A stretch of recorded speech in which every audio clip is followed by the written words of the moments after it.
Earlier this year, I traveled to the Mexican border for a week, and my remarks today will reflect the lessons I learned from that trip.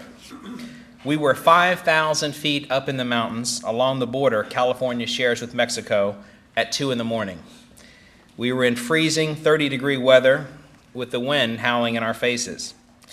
8 shivering young men, illegal aliens in their late teens and early 20s, sat on the cold ground in handcuffs, grateful to be caught. One of them pleaded with the Border Patrol agent to find his girlfriend, Maria, who was still stuck on one of the cliffs. Illegal aliens like the ones I saw in handcuffs continue to enter the United States from the Mexican border at the rate of 8,000 per day. Today, we have 11 million illegal aliens in the United States. Illegal immigration presents a huge problem. That's why I decided to spend a week along the southern border to see firsthand how bad the problem was, and more importantly, what Congress could do to fix it. Last year, our Border Patrol agents arrested 1.2 million illegal aliens attempting to enter the United States from Mexico. Significantly, 155,000 of those arrested were from countries other than Mexico. They included illegal immigrants from Iran, Iraq, Pakistan, and Afghanistan. Our porous U.S.-Mexican border offers the perfect cover for terrorists, especially since tighter controls have been imposed at airports. I spoke with the Border Patrol agents who apprehended suspects on the terrorist watch list. One night, while I was riding along with the Border Patrol agents, 2 illegals from Pakistan were captured. One convicted sexual predator was caught trying to cross. So were wanted murder suspects, drug dealers, and smugglers. I was impressed with the bravery of the Border Patrol agents who escorted me. I personally saw a Border Patrol supervisor get out of his vehicle, pull an illegal alien off a 10-foot wall, and arrest him, despite his violent attempts to resist the arrest. The Border Patrol agent I rode with told me he'd been shot at on several occasions.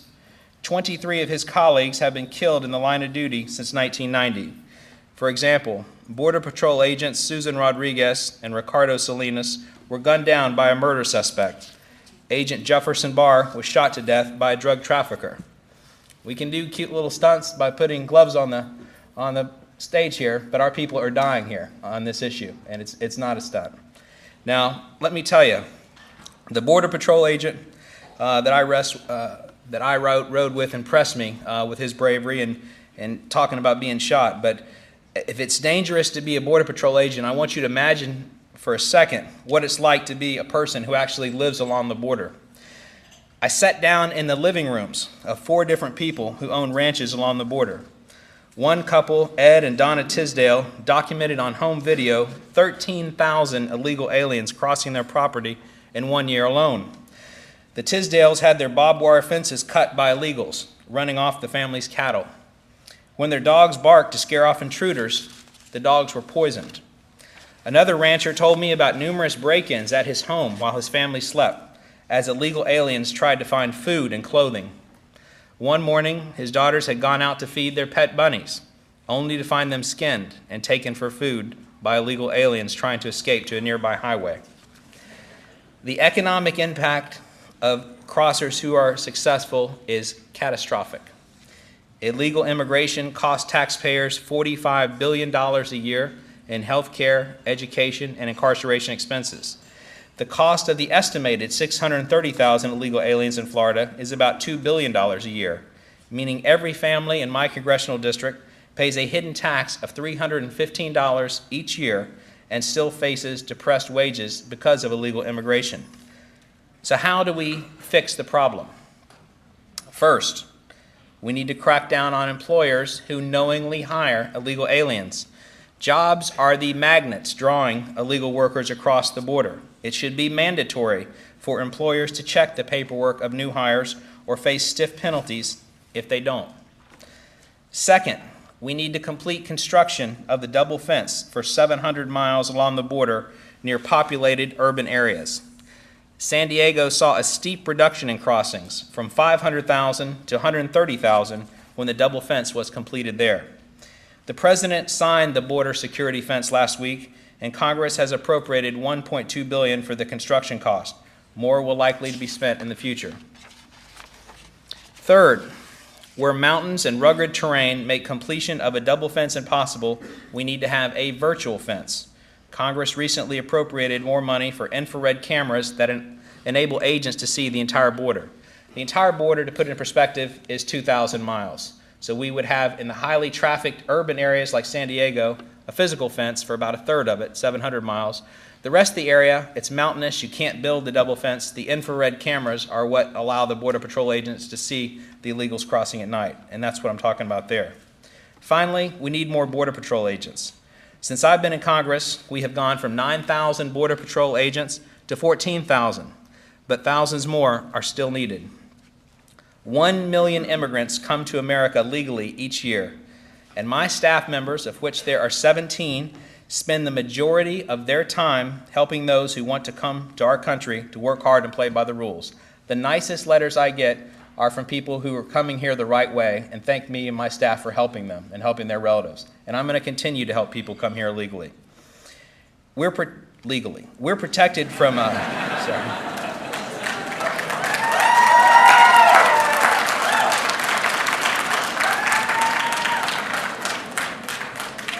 We're protected from dangerous people entering our country at airports.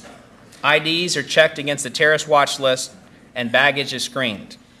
Who's doing checks on the 8,000 people who arrive here illegally every day from the Mexican border?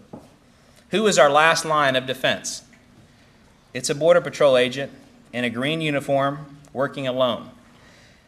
At 2 a.m. tonight, after the rest of us are asleep, he'll be working somewhere near the top of a cold 5,000-foot mountain along the California border. He'll get another radio call telling him to approach a group of illegals who've been spotted with an infrared scope and are located near the top of the mountain. He'll track their footprints in the dirt and make his way toward them. As he approaches, there's something he doesn't know. Are these illegal aliens a group of harmless teenagers who are scared and freezing, like the ones I saw? Or are they heavily armed and dangerous drug traffickers, like the ones who've killed so many of his colleagues?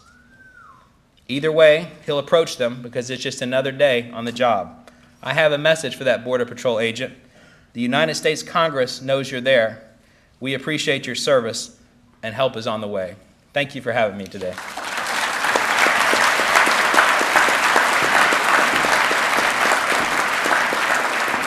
And I'm really thrilled to be here with my friend Aubrey Jewett and Chester and Ric Keller to talk and sort of open the proceedings today so we can have a discussion about an issue that every American already probably knows how they feel. And in that sense, giving a talk about immigration when everybody's already dug in terms of what they believe on one side or the other is a little bit like the experience that Adlai Stevenson shared. He was running for president against Dwight Eisenhower back in the 50s. And he gave about a 45-minute oration. He thought he did a pretty good job. And a little elderly woman from the audience came up and said, "Mr. Stevenson, I want to tell you, I thought your speech was simply superfluous." And he wasn't sure she had a total grasp of the English language, so he responded by saying, "Well, thank you, madam. I'm thinking of having it published posthumously." To which she replied, "Wonderful, the sooner the better." So I will try not to be superfluous, telling you what most people already have a very strong opinion about, like abortion and other hot-button issues. There are people dug in on both sides. But I'll tell you, and I know that Chester does this, I know Ric's office does this, one of the key things that keeps my local office busiest is handling immigration matters. I mean, all day, every day, we've got 3 or 4 people trying to help people navigate the very complicated immigration process.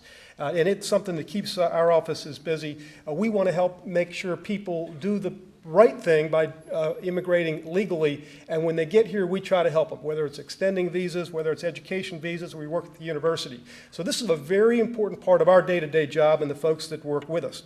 I want to lay out a couple principles. Ric talked about some of the details, but every country, I think, has to have an immigration policy that suits its needs. I start with the proposition, and some people may disagree, but I believe that every sovereign nation has not just a right, but an obligation to protect and secure its borders. Border security is homeland security, and I think that that is principle number one. Number two, I believe that the immigration history of America has provided all sorts of wonderful diversity and economic success. I think we need to recognize that over the decades and the 250 plus years that we've been a country, that there has been an enormous advantage to immigrants that have come here, followed the law, assimilated properly, and been a huge economic advantage, and also made us a better, more diverse and interesting country than a homogeneic society that has no diversity or differences. So those two sort of competing interests, I think, are very important. The Statute of Liberty stands for the proposition that people that come here are welcome, provided that they're going to play by the rules. The Statute of Liberty has sort of been our Eastern standard for how people came for generations. Now we have a lot more people coming over the southern border and at times the northern border than we do coming by boat from Ireland or Western Europe or Eastern Europe or Russia. That has been true historically in years past. The economic advantages today are significant to some of what immigrant populations do. In Florida 2 years ago, we had 4 hurricanes. There were places where half or 80% of the roofs were taken off of buildings. I will wager that 50 or 60 or 70% of those roofs would not have been fixed as timely as they were had it not been for immigrants, including people that are here illegally. In our agricultural fields, I can guarantee you that much of the crop that gets picked every year is picked by people that do not have a proper legal documentation. And then finally, our tourism industry, which is critical to Florida, relies for people that in the service area that are cleaning hotel rooms, that are taking care of maintenance and facilities, relies on the flow of work that either Americans are unable or unwilling to do. And we have to recognize the economic advantages where they are. But having said that, for the history of the early part of the last century, the average immigrant came over and had a sponsor. That sponsor had to vouch that the immigrant had a skill, was going to provide work, and was not going to be paid for if they failed or refused to get a job or became a problem by the taxpayer. The sponsor was responsible, if it didn't work out for his or her friend that they were sponsoring, to pay for food, clothing, and shelter, and if necessary, if the person that immigrated hadn't found a job or was unwilling to work or was a problem, they got sent back home without net cost to the taxpayer. In the 1960s, big-hearted people in the war on poverty, big-hearted people put together some foolish policies. They created a huge welfare state. The war on poverty, in my view, created perverse incentives, not just for people that are overseas thinking about coming to America, but for people that were Americans living here today. Essentially, the war on poverty was a contract that said, we will give you free health care, free food stamps, free Medicare, free housing, 70 other free entitlement programs, but you have to promise us that you're not going to work. You have to promise us that you will not marry anybody who's working. And by the way, while you're stuck in this poverty trap created by the government, we will give you bonuses if you have additional children. That's a system that was designed to help people, but created a whole underclass in America. Until 1960, people that came to America realized that in order to get ahead, they had to work hard, they had to play by the rules, save, invest, and their children would have a better life than they did or their parents did. Unfortunately, some people were encouraged, starting in the 1960s, both that lived here and that came from overseas, to come take advantage of this huge welfare state. So some of the reasons that people immigrated were distorted by the war on poverty, in my view. There's another fundamental principle we have to recognize. America is the most prosperous country, not only on the face of the globe, but in the history of the face of the globe. The biggest problem we have with Mexico is that you've got the biggest disparity between per capita income on the planet. Mexico is one of the poorest countries per capita. America is one of the richest. And obviously people want to pursue dreams. They want to have access to prosperity. But we cannot give free health care, free food stamps, free education, free housing, free everything else to 7 billion people that live on this planet. We have about 150 million people that work. 150 million people cannot pay for free benefits for 6 or 7 billion. So by definition, you've got to have an orderly process where people can come just for the financial and economic reasons. In addition to that, the equation changed after 9/11. Before 9/11, we could talk wholly and completely about the economic impact and the opportunities. After 9/11, we know that things fundamentally changed. Now, because of technology that does a lot of great things, a lot of awful things can happen. Biological, nuclear, chemical weapons. We apparently had police officers in Iraq that were poisoned as they came out of their Ramadan feast just the other night. Intentionally, people can do an awful lot of harm, and they don't have to have airplanes like they did on 9/11. They can poison our food supply. They can go down and terrorize Disney or Universal. And we need to know who is coming and what they are up to. And we do not when Rick says 8,000 people a day are coming across our border without any ability to check who they are, what their background is, or what they're up to. We've got to get a grasp on that as we talk about how to do a guest worker program or how to have an orderly. I will tell you this. I spent some time on the Mexican border as well. And I wasn't actually on the border. I was 70 miles inland in the United States of America on Route 8 in Arizona. You can't see this, but it's a picture of me and two Bureau of Land Management officers that have AK-7 machine guns, because 70 miles inland, there are nests of Mexican coyote gangs that help transport for the drug cartels and the smuggling cartels, not just people, but drugs across our border every day. These folks that occupy these nests for a night or a week or 2 weeks at a time are resupplied on a daily basis. They have radio equipment. They can radio all the way down to the border so they know when our officers are coming ahead of time. They are well armed with AK-47s and with pistols. And it is a dangerous proposition for a country to allow this to go on a regular basis. I'm told on some nights we have as many as 200 of these machine gun nests inside our border as part of competing drug cartels. The movement to get people across our borders is so efficient. For those of you in the economics world, you know supply and demand is a truth you just can't repeal. There's so much supply of people willing to move people across the border that the average cost to come across the border has dropped from about $3,000 per person or $2,500 a person to about $1,200 a person. But if you are a Middle Eastern member of a terrorist unit, the price is $30,000. We know, and I'm not giving up intelligence secrets here, we know to a moral certainty that Mexican drug gangs and cartels have negotiated with Middle Eastern terrorists to bring terrorists across our border. Before they come nowadays, they're so sophisticated that they assimilate into a Spanish-speaking culture in Morocco or Mexico. They spend a couple years, and so that they look and act just like any other innocent immigrant that would like to come here and work hard, and you can't tell the difference.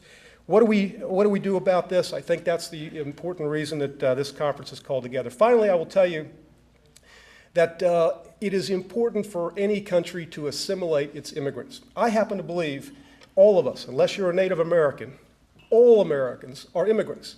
There are two types of immigrants. There are geographic immigrants that come from somewhere else, like my great-grandparents did.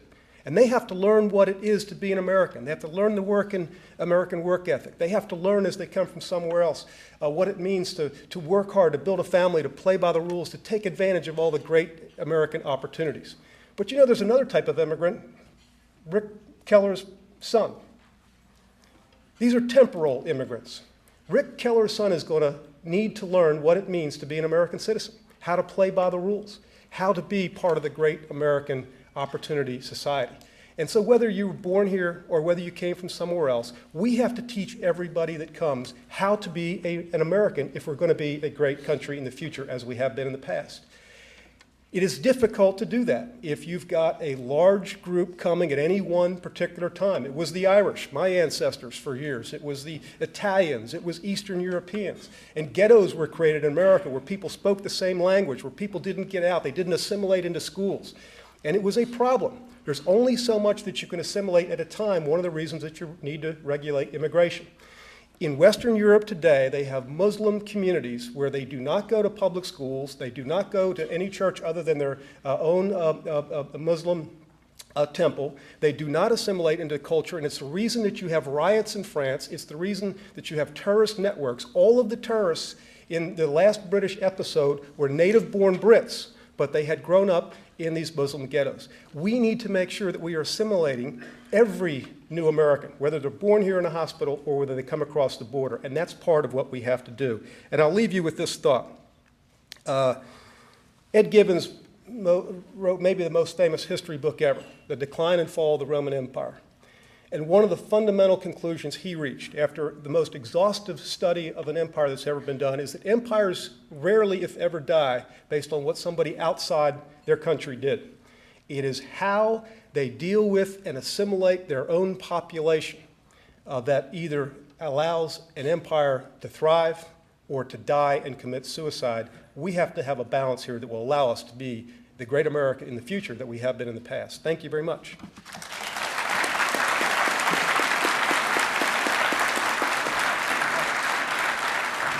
Once again, my name is Chester Glover. I'm here representing Congresswoman Corrine Brown, who is the 3rd Congressional District of Florida, starting in Jacksonville, ending up down here in Orlando. She apologizes for not being able to be here today and asked me to come and speak a few words on her behalf. The Congresswoman is strongly in favor of securing our nation's borders. As a member of the Transportation Committee, she spearheaded legislation on port security, introducing legislation to beef up our nation's ports and protecting our country's coast. This was done before the Dubé scandal, at a time when the administration was almost exclusively focused on air security. Congresswoman Brown and other Transportation Committee members brought up the lack of attention paid to secure other modes of transportation. For example, the TSA is spending $4.4 billion alone on aviation security, while only $36 million is being spent on all surface transportation security programs. With respect to Florida's 14 ports, which serve as a major economic engine for many of the areas in which they're found, a terrorist attack here would not only be extremely dangerous to our local citizens, but economically disastrous for our state as well. Additionally, she introduced legislation to increase rail security. This legislation essentially requires comprehensive security plans, clears up bureaucratic red tape, improves training and exercise programs, improves communications and intelligence sharing, authorizes $400 million in security improvement grants, and adds $26 million for additional rail inspectors. Perhaps most importantly, it helps make sure our communities, our first responders, and our rail workers are safe. When the immigration bill, H.R. 4437, first came before the House of Representatives, the Congresswoman, like the majority of Democrats, voted against it. Her argument was, although it was important to increase our nation's borders, she didn't see this bill as the best way to accomplish greater security. Additionally, there were numerous provisions in this bill which were excessively mean-spirited in her view, which included the criminalizing of millions of immigrants, potentially deporting or imprisoning anyone working in the United States illegally, and greatly expanding the definition of smuggling in a way that could severely penalize the acts of kindness and daily casual contact that many Americans, myself included, have with undocumented immigrants. For example, U.S. citizens married to undocumented immigrants could be convicted of aiding aliens. Persons driving their nannies to an appointment could be convicted of transporting aliens. In fact, even a priest or a religious leader assisting an undocumented parishioner could be subject to criminal conviction. The Democratic substitute for H.R. 4437, which she supported, would have provided for stronger border security planning and coordination by requiring the development and implementation of a national border security strategy, which includes specific information on personnel, infrastructure, technology, and other resources needed to secure the border, including surveillance equipment necessary to monitor the entire northern and southern borders. The substitute also would have strengthened planning and coordination by establishing an Office of Tribal Security to help the department coordinate with tribes along the border who are overwhelmed by illegal border crossings. It also would have created northern and southern border coordinators who could be held accountable for the security of the border in their respective geographic areas. Essentially, I think the crux of her argument, as well as that of many Democrats, is that security, border, port, or otherwise, should actually secure the country, not just serve as an election year ploy, like the Republicans plan to put up $1.2 billion 700-mile fence along the San Diego-Arizona border.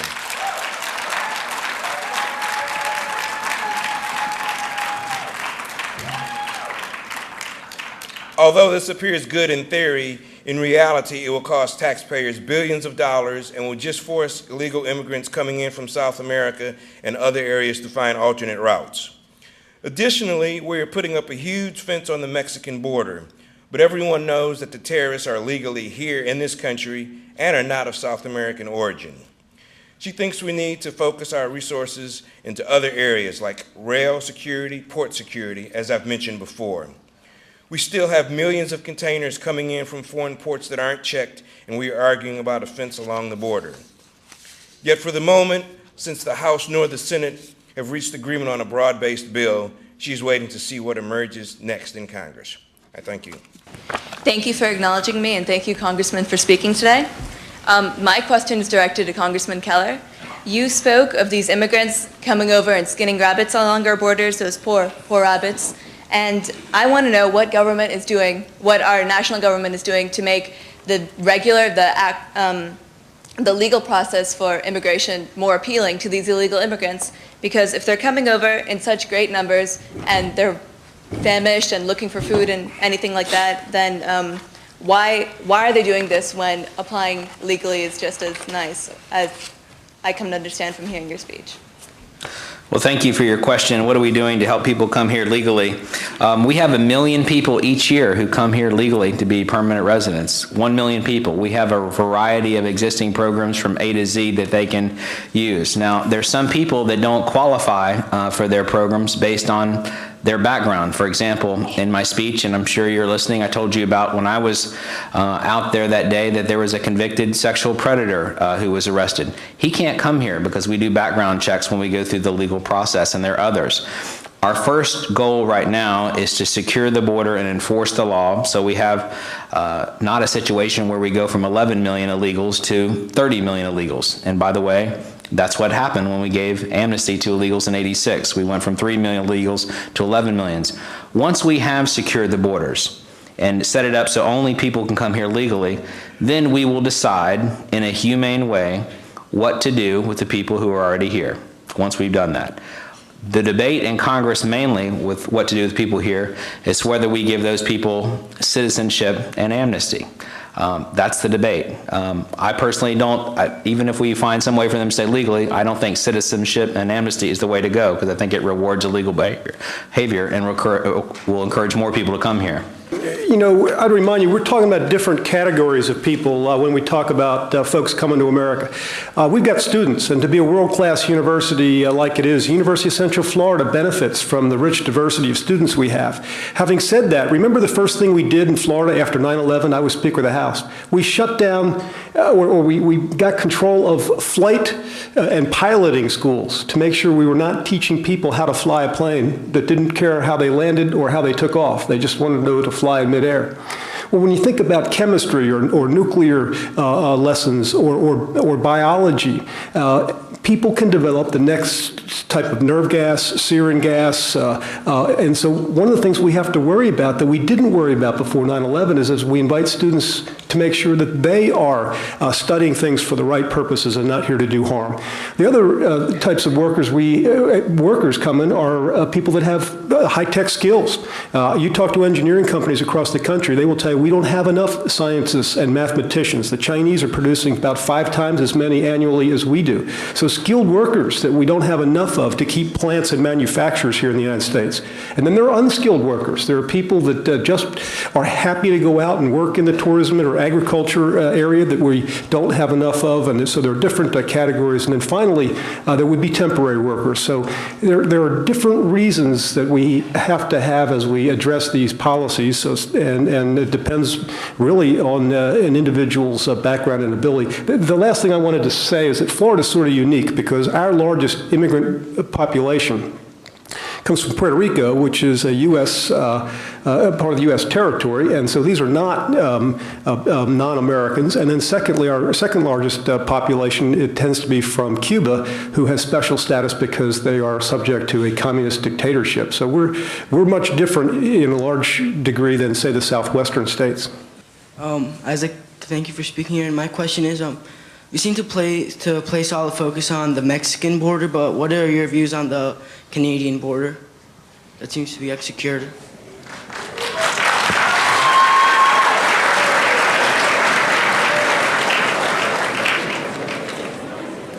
Our views mainly are national security is the first and foremost concern. So whether it is the Mexican border or the Canadian border or nuclear weapons coming through ports, they're all important. Let me tell you why the difference is, in short, why we have a huge flow of people coming from the Mexican border. First of all, the wages in Canada are slightly higher than the wages in the U.S., so there's no need to migrate here. If you compare the wages in the U.S. to the wages in Mexico, the wages in Mexico are dramatically lower. That's one reason. Second, you have a very mountainous, rugged terrain in Canada that makes it very difficult for people to cross, and we have virtual fences there and predators that fly around looking for people, and infrared cameras and others. So it's a more difficult crossing, but it too is important and not something that should be ignored. But the main reason you have such a huge discrepancy between the two, frankly, is just economic. Well, and I'll pick up on that. Number one, with respect to terrorism, the threat is the same, both on the southern and northern border. We had 4 or 5 of the 9/11 terrorists that had actually come across with fraudulent visas from the Canadian border. So the threat is exactly the same. The only difference is that they do a better job policing their own border in Canada. You don't have these drug cartels with AK-47s and armed capabilities. You don't see tunnels built under the Canadian border, so the rule of law in Canada is important. But the other point to pick up on Ric's statement, that the disparity in terms of wealth and wages between Mexico and the U.S. is the biggest thing causing this problem. The biggest thing we can do to solve the problem of desperate poor people in Mexico is to give the Mexican government and policymakers the need to change their policy. Look at Hong Kong.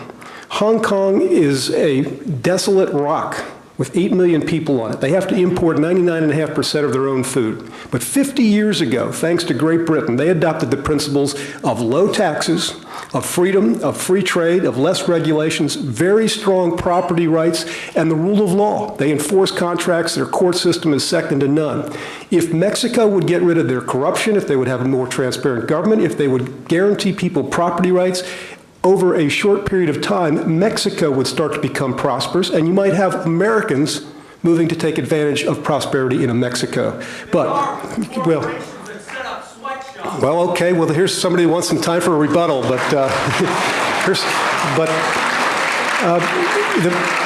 the bottom line is that good policies of individual freedom and economic freedom and the rule of law are what create prosperous countries. America has it, Mexico doesn't. And, we need to help the Mexicans change their policies. As a taxpayer, I feel very concerned that my taxpayer dollars are going to build a wall on the border. I feel like the money could be used better. I also want to say that I want to know what we're doing to address the root causes of immigration into this country from Mexico.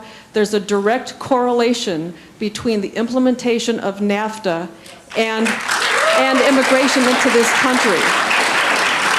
NAFTA was very, very influential in putting small farmers in Mexico out of work.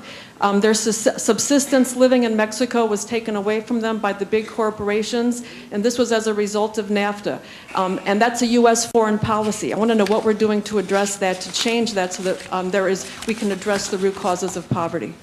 Thank you. Gentlemen? I can take a stab at it and then defer to Tom. First, about the fence, and one of the speakers referred to this as a Republican plan. I have to let you know it got 80 votes in the Senate. The overwhelming majority of Democrats voted for it. All Republicans but one voted for it, including even Senator Martinez voted for it. So I wouldn't describe it as a partisan plan.